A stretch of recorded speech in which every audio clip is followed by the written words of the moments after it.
नमस्कार, मैं आर के सक्सेना मास्टरमाइंड कोचिंग रीवा के एजुकेशनल यूट्यूब चैनल में आप सभी लोगों का बहुत बहुत स्वागत और अभिनंदन करता हूं। आज का मेरा ये टॉपिक जीके का टॉपिक है, बड़ा महत्वपूर्ण टॉपिक है। क्वेश्चन आपके से आते हैं। तो ये आपका टॉपिक है राज व्यवस्था, जिसको हम पॉलिटी बोलते हैं। तो आज हमारा टॉपिक है मूल अधिकार, फंडामेंटल राइट। तो फंडामेंटल राइट हमारे संविधान में दिए गए हैं, तो उनसे आपके एग्जाम में काफ़ी क्वेश्चन बनते हैं। तो मैंने उन सभी तथ्यों को, फैक्टों को इसमें सम्मिलित किया है जहां से आपके क्वेश्चन एग्जाम में आते हैं। तो चलिए हम शुरू करते हैं। तो पहले तो हम जानते हैं कि मूल अधिकार है क्या। तो मूल अधिकार की हमारे संविधान में कोई परिभाषा नहीं दी गई है, लेकिन जैसा विभिन्न विद्वानों ने कहा है कि मूल अधिकार वास्तव में किसी व्यक्ति या नागरिक के वे अधिकार हैं जो उसके जीवन जीने के लिए आवश्यक ही नहीं बल्कि अपरिहार्य हैं। तो बहुत महत्वपूर्ण चीज़ है ये, व्यक्तिगत स्वतंत्रता के लिए जो है वो ये उसकी आधारशिला है। तो चलिए हम चलते हैं आगे। तो मूल अधिकार हमारे कहाँ से लिए गए हैं, पहला ये क्वेश्चन आपका आता है एग्जाम में कि जो हमारे संविधान के भाग 3 में मूल अधिकार हैं वो किस देश के संविधान से प्रेरित हैं। तो देखें, हम अमेरिका के संविधान से प्रेरित हैं। तो कहाँ से लिए गए हैं? अमेरिका से लिए गए हैं। फिर दूसरा आपका क्वेश्चन आता है कि मूल अधिकारों का उल्लेख संविधान के कहाँ से कहाँ तक किया गया है। तो मूल अधिकारों का उल्लेख संविधान के भाग 3 में अनुच्छेद आपके 12 से लेकर के 35 तक में किया गया है। तो ये क्वेश्चन काफ़ी घिसा पिटा क्वेश्चन है कि मूल अधिकारों का उल्लेख संविधान के किस भाग में है, यह संविधान के भाग में क्या प्रावधान किया गया है और किस अनुच्छेद से किस अनुच्छेद तक में है। तो 12 से लेकर के आपके 35 तक में। चलिए हम आगे चलते हैं। जब हमारा संविधान लागू हुआ 26 जनवरी 1950 को, तो मूल अधिकारों की संख्या कितनी थी? तो मूल अधिकारों की संख्या जो टोटल थी आपकी, वो थी आपकी 7 थी। कितने मूल अधिकार थे? 7 थे मूल संविधान में। लेकिन वर्तमान में इनकी संख्या कितनी है? इसकी संख्या जो है वो कितनी है? 6 है। तो क्या हुआ?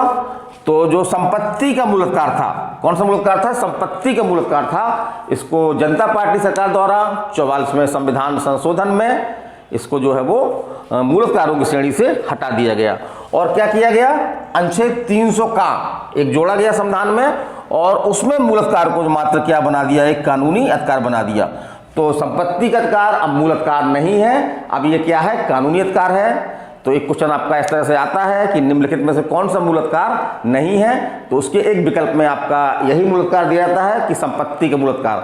तो अब संपत्ति का मूल अधिकार जो है मूल अधिकार की श्रेणी में नहीं आता। तो इस बात को ध्यान कर लें, नोट कर लें, एक एग्जाम में क्वेश्चन आता है आपका। फिर हम बात करते हैं कि मूल अधिकारों का प्रारंभ कहाँ से माना जाता है।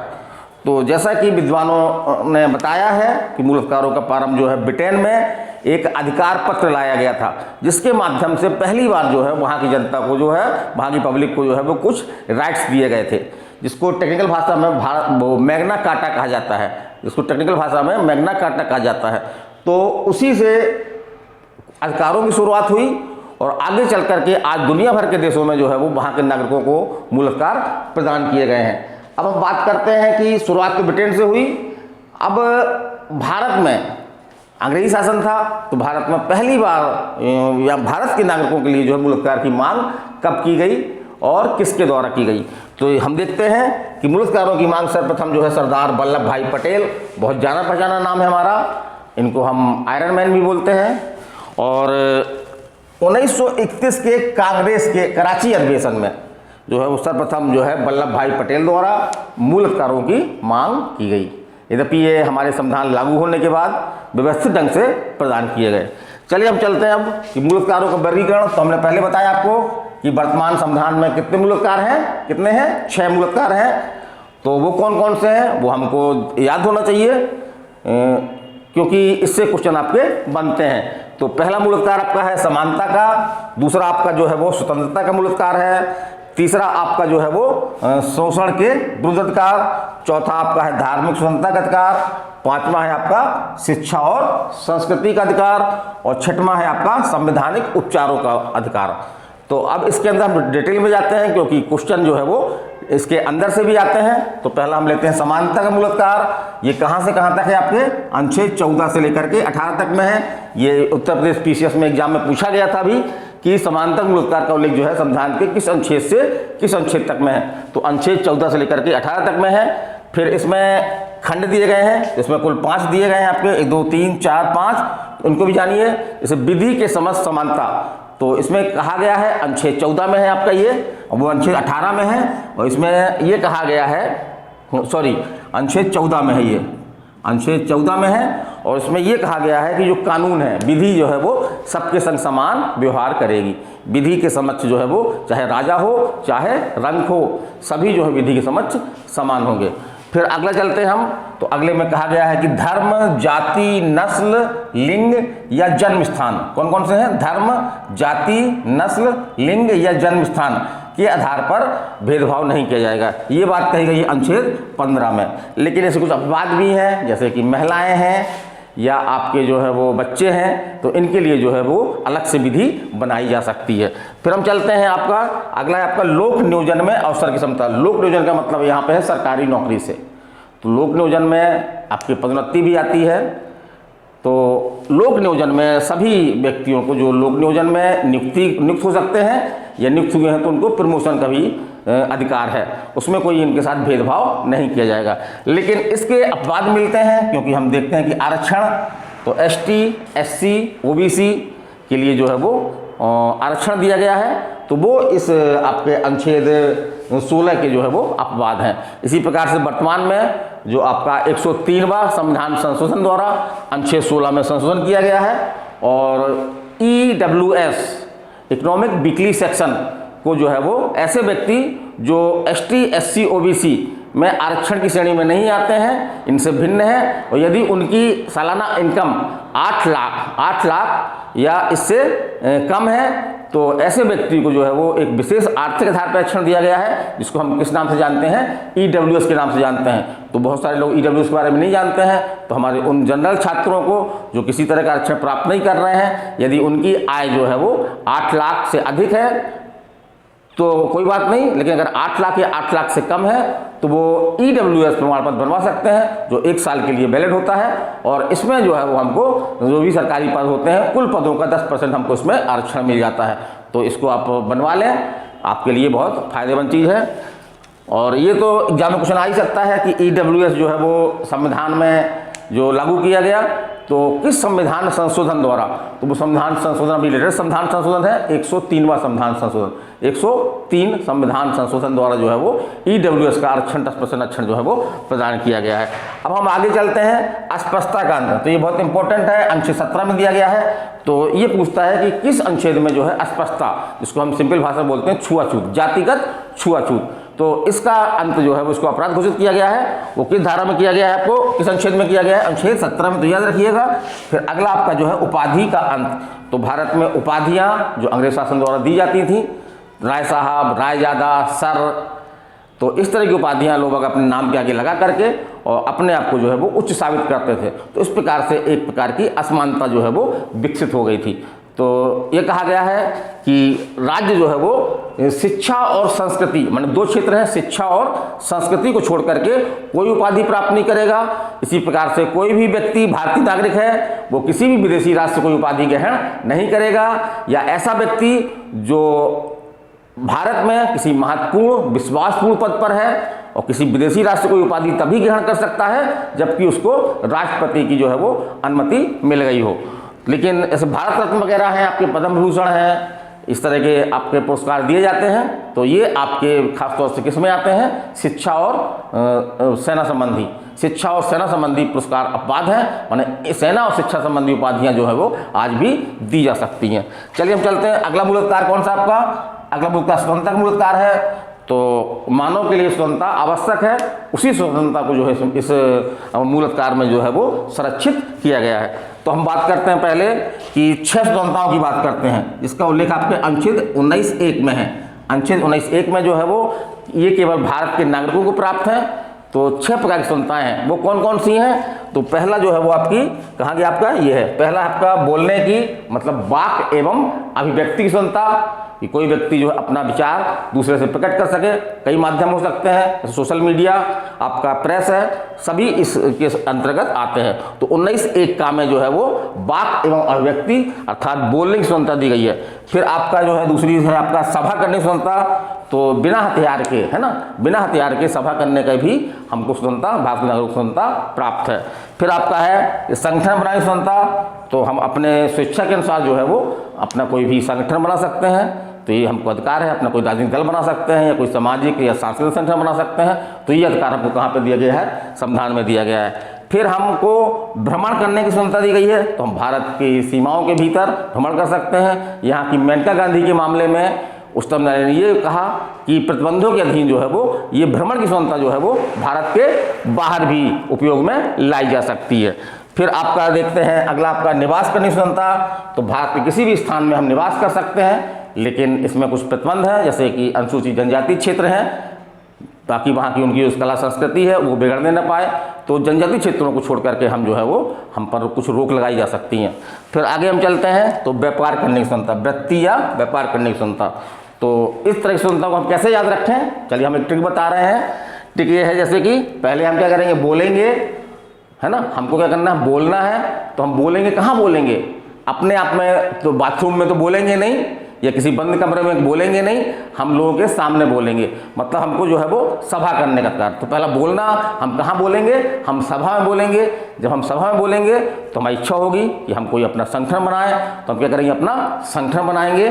फिर संगठन बनाने के बाद हमारी इच्छा होगी कि संगठन को लोग बाग जाने, तो हम क्या करेंगे, उस संगठन का प्रचार प्रसार करने के लिए भारत में क्या करेंगे, भ्रमण करेंगे। क्या करेंगे, भारत में भ्रमण करेंगे। और उसके बाद जब भ्रमण करते करते हम थक जाएंगे, थकेंगे तो है, मानव का स्वभाव है थकना, तो अगर हम बहुत ज़्यादा मेहनत करते हैं तो कुछ समय के लिए हमको आराम की आवश्यकता होती है, तो हम आराम करने क्या करेंगे, भारत के कहीं पर भी हम जो है वो निवास कर सकेंगे। और जब निवास करेंगे तो केवल बोलने, संगठन बनाने, सभा करने से हमारा पेट नहीं भरता है, पेट में चूहे कूदेंगे। जब चूहे कूदेंगे तो हम क्या करेंगे, कोई ना कोई व्यापार करेंगे। तो इस क्रम से आप जो है वो अनुच्छेद 19 में जो 6 प्रकार की स्वतंत्रताएं दी गई हैं उसको आप दिमाग में रख सकते हैं। फिर हम चलते हैं अगला अनुच्छेद, इसमें आपका है अनुच्छेद 20 है। तो 20 में जो है वो अपराध के आरोपी को संरक्षण, ऐसे व्यक्ति जिन पर किसी अपराध का आरोप है उनको जो है वो कुछ संरक्षण दिया गया है। किस अनुच्छेद में दिया गया है, अनुच्छेद 20 में दिया गया है। तो पहली बात तो ये कही गई है कि एक ही अपराध के लिए एक बार ही सजा दी जा सकती है। अगर किसी व्यक्ति ने एक बार अपराध किया है तो उसकी सजा केवल एक बार दी जा सकती है। एक ही अपराध के लिए एक से अधिक बार सजा दिया जाना जो है उचित नहीं है। दूसरी बात देखें हम तो वर्तमान विधि के अधीन सजा, तो किसी व्यक्ति ने अगर कोई अपराध किया है तो जो वर्तमान विधि लागू है उसी के अनुसार उसको सजा दी जाएगी, ना कि आगे कोई विधि में परिवर्तन होता है, जैसे कि दंड बढ़ा दिया जाता है तो बढ़ा हुआ दंड का जो वो दायित्वाधीन नहीं होगा। एग्जाम्पल के लिए अपन लेते हैं सिर्फ चोरी, हमने आज की डेट में चोरी की, आज की डेट में चोरी की सज़ा जो है कितनी है, 3 वर्ष है। लेकिन आगे चल करके हमारा विचारण चल रहा है और आगे चल करके सरकार ने चोरी की सज़ा जो है वो 5 वर्ष कर दी। तो हम पे कौन से कानून लागू होगा, हमको जो वर्तमान में अपराध करते समय जो 3 साल की सज़ा थी वो हमको उस प्रावधान हमारे ऊपर फॉलो होगा, लागू होगा। चलिए तीसरा देखते हैं। तीसरा कहा गया है अपने विरुद्ध साक्ष्य देने के लिए बाध्य नहीं किया जाएगा। तो किसी व्यक्ति को जिस पर किसी अपराध का आरोप है उसको जो है अपने विरुद्ध जो है गवाही देने के लिए बाध्य नहीं किया जाएगा। इसको टेक्निकल भाषा में आत्म अभिशंसन का सिद्धांत भी कहते हैं। इसका सबसे ज़्यादा उल्लंघन जो है वो पुलिस द्वारा किया जाता है, क्योंकि अपराधी को पकड़ करके और उनको जो है वो मार करके और उनसे जो है वो अपने विरुद्ध साक्ष्य देने के लिए उनको बाध्य किया जाता है। इसलिए ये व्यवस्था की गई है कि पुलिस के सामने दिया गया जो है वो इस तरह की बातें की गई न्यायालय में जो है मान्य नहीं है। चलिए हम आगे चलते हैं। तो आगे हमारा जो है वो तीसरा है, इसी में प्राण एवं देह स्वतंत्रता का संरक्षण।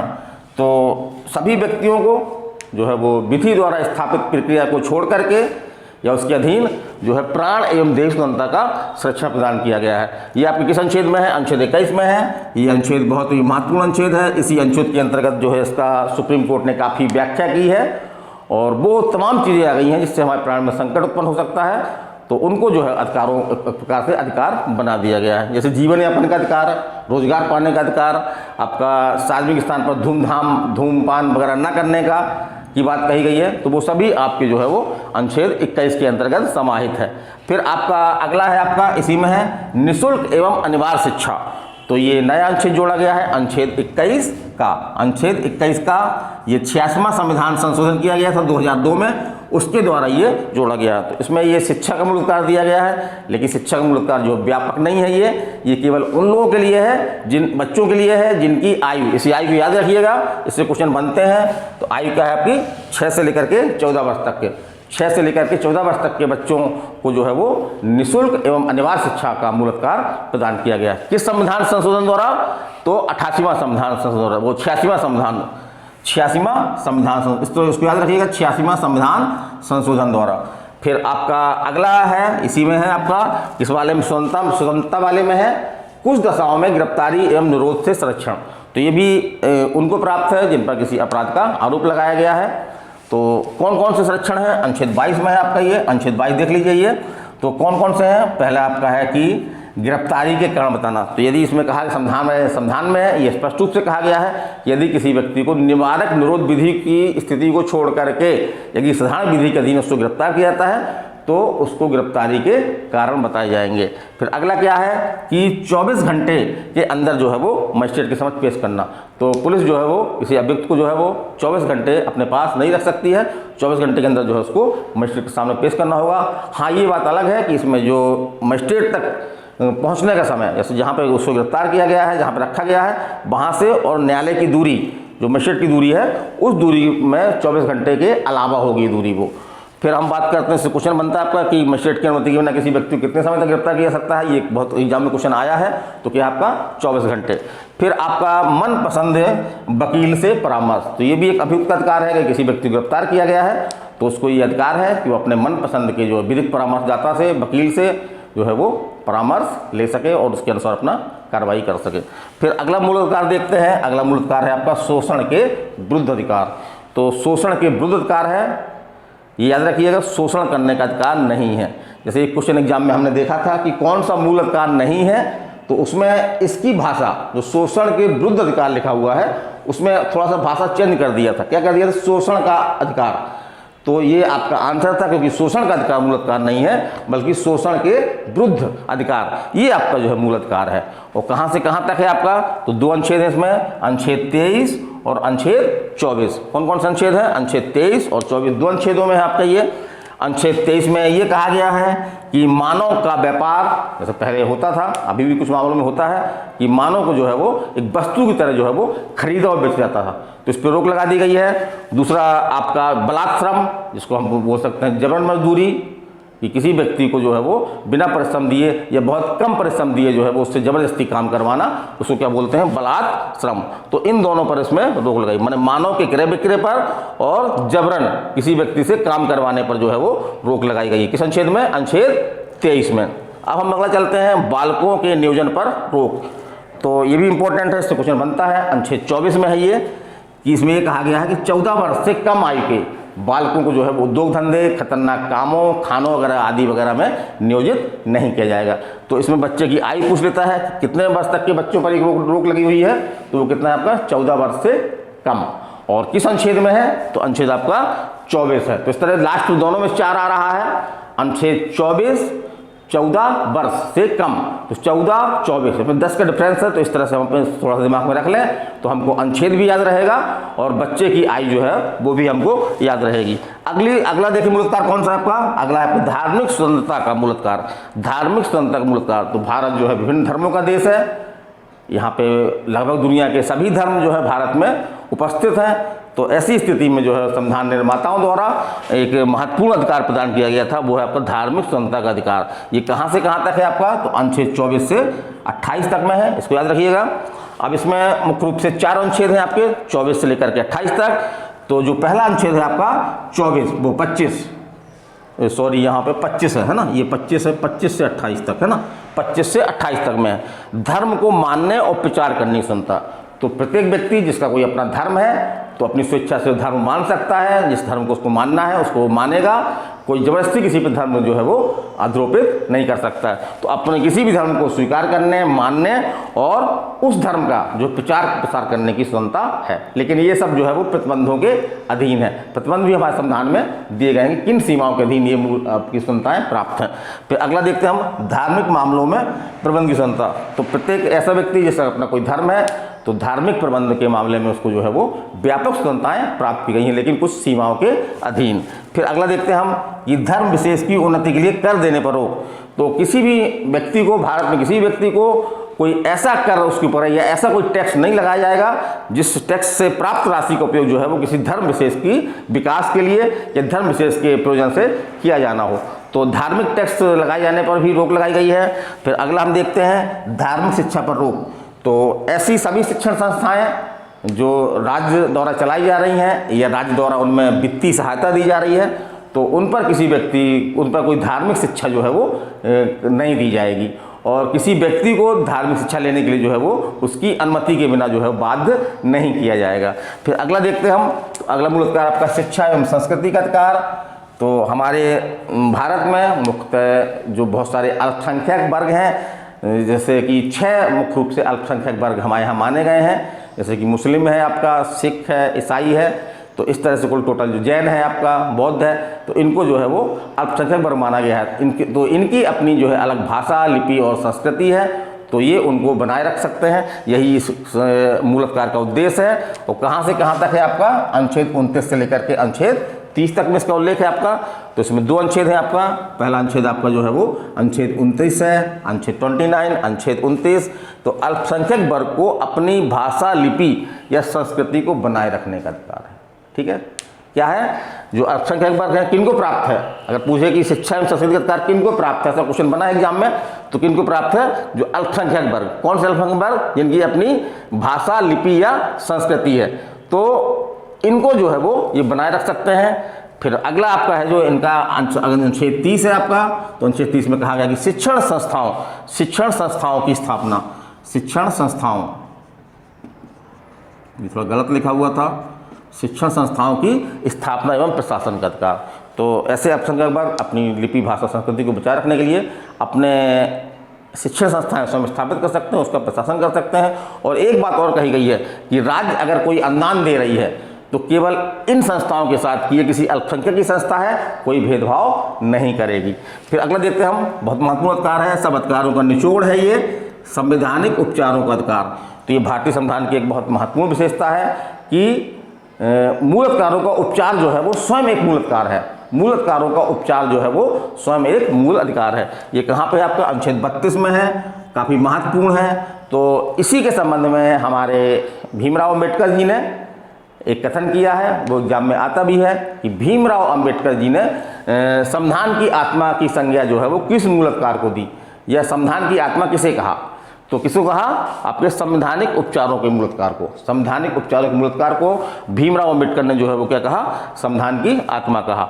और इस अधीन जो है वो अपन, अगर किसी व्यक्ति का मूल अधिकार का उल्लंघन होता है तो वो डायरेक्ट जो है वो सुप्रीम कोर्ट जा सकता है, सुप्रीम कोर्ट जा सकता है। या उसको 226 में एक विकल्प भी दिया गया है कि अनुच्छेद 226 में जो है वो अपने राज्य के हाई कोर्ट में भी इस बात की शिकायत दर्ज करा सकता है कि हमारे मूल अधिकार का उल्लंघन हुआ है। और अनुच्छेद 32 में और अनुच्छेद 226 में दोनों न्यायालयों को, मतलब सुप्रीम कोर्ट को और हाई कोर्ट को 5 प्रकार की रिट जारी करने की पावर है। तो रिट कौन कौन सी हैं, इसकी पूछा गया एग्जाम में। 5 प्रकार की रिटें हैं। रिटें कितनी प्रकार की हैं, तो रिटें जो है 5 प्रकार की हैं। जो कौन जारी करता है, केवल 2 न्यायालय जारी करते हैं भारत में, एक तो आपका सुप्रीम कोर्ट, दूसरा आपका जो है वो हाई कोर्ट। रिटें कौन कौन सी, बंदी प्रत्यक्षीकरण, फिर आपका है परमादेश, फिर आपका है अधिकार प्रच्छा, फिर आपका है प्रतिषेध और फिर आपका है उत्प्रेषण। तो ये रिट मुख्य रूप से आपकी बंदी प्रत्यक्षीकरण रिट एग्जाम में आपकी आती है। तो इसमें यदि किसी व्यक्ति को किसी गैर कानूनी ढंग से अगर उसको गिरफ्तार कर लिया गया है तो अब सुप्रीम कोर्ट या हाई कोर्ट ये रिट जारी करता है। कौन सी रिट, बंदी प्रत्यक्षीकरण रिट जारी करता है। और इस व्यक्ति ने, जिस व्यक्ति ने उसको गिरफ्तार किया है, उससे पूछता है गिरफ्तारी का क्या कारण है। यदि कोई उचित कारण नहीं होता है तो उसको छोड़ने का आदेश देता है। तो ये रिट आती है आपके एग्जाम में। फिर हम कुछ और बात करते हैं, मूल अधिकारों का निलंबन। तो मूल अधिकारों का निलंबन की व्यवस्था भी की गई है। जैसे कि अगर आपका राष्ट्रीय आपात है, युद्ध या बाह्य आक्रमण के कारण से आपका राष्ट्रीय आपात लागू हो जाता है, तो 2 मूल अधिकारों को छोड़ करके, कौन कौन से, अनुच्छेद 20 और अनुच्छेद 21, अनुच्छेद 20 और अनुच्छेद 21 के मूल अधिकारों को छोड़ करके मूल अधिकार जो है वो निलंबित कर दिए जाते हैं। मतलब उस समय वो अप्रभावी टाइप के हो जाते हैं। और एक अनुच्छेद आपका जो है वो स्वतः निलंबित होता है। वो अनुच्छेद कौन सा है आपका? तो अनुच्छेद 19। अनुच्छेद 19 हमने बताया आपको, कहाँ पे है आपका अनुच्छेद 19, ये 6 स्वतंत्रताएँ जो दी गई हैं, है ना, अनुच्छेद 19 में 6 स्वतंत्रता दी गई, ये जो है वो निलंबित, स्वतः निलंबित हो जाती हैं और जैसे ही राष्ट्रीय आपात खत्म होता है ये तुरंत ही जो है वो लागू भी हो जाती हैं। फिर हम बात कर रहे हैं यहाँ पे कि मूल अधिकारों में संशोधन, है ना, तो मूल अधिकारों में संशोधन हो सकता है। अगर पूछता है कि क्या मूल अधिकार में संशोधन किया सकता है, तो यस, हाँ, किया जा सकता है। लेकिन कौन कर सकता है? तो इसमें जैसे 368 है, जिसमें संसद की संविधान संशोधन की प्रक्रिया और उसकी शक्ति के बारे में बताया गया है। तो 368 में जो है वो संसद जो है वो संविधान में वो आपके मूल अधिकार में संशोधन कर सकती है। लेकिन ये संशोधन जो है वो एक सीमा के अधीन है। वो सीमा क्या है आपकी? वो सीमा केशवानंद भारती, केशवानंद भारती के मामले में उच्चतम न्यायालय ने कहा कि संसद को मूल अधिकारों में संशोधन करने की शक्ति प्राप्त है, लेकिन वह मूल अधिकारों के जो आधारभूत ढांचे हैं, माने कि जो मूल अधिकार में कुछ ऐसी बातें हैं जो आधारभूत हैं, उनको जो है वो संशोधित नहीं कर सकती है, नष्ट नहीं कर सकती है। तो बस इतना ही टॉपिक था मेरा। ये मैंने लगभग सभी फैक्टरों को इसमें शामिल किया है। बड़ी ही सरल भाषा में, एक आम भाषा में मैंने जो है इसको समझाने का एक प्रयास किया है। तो आपको कैसा लगा? यदि आपको अच्छा लगता है तो आप हमें कमेंट के द्वारा बताएं, ताकि हमारा उत्साहवर्धन हो। और अगर आप ये चाहते हैं कि और लोगों तक भी पहुँचे, तो आप इसको शेयर करें। और इस तरह के वीडियो प्राप्त करने के लिए आप जो है हमारे इस चैनल को सब्सक्राइब भी कर सकते हैं। तो मैं आप सभी लोगों से विदाई लेता हूँ। नमस्कार, धन्यवाद।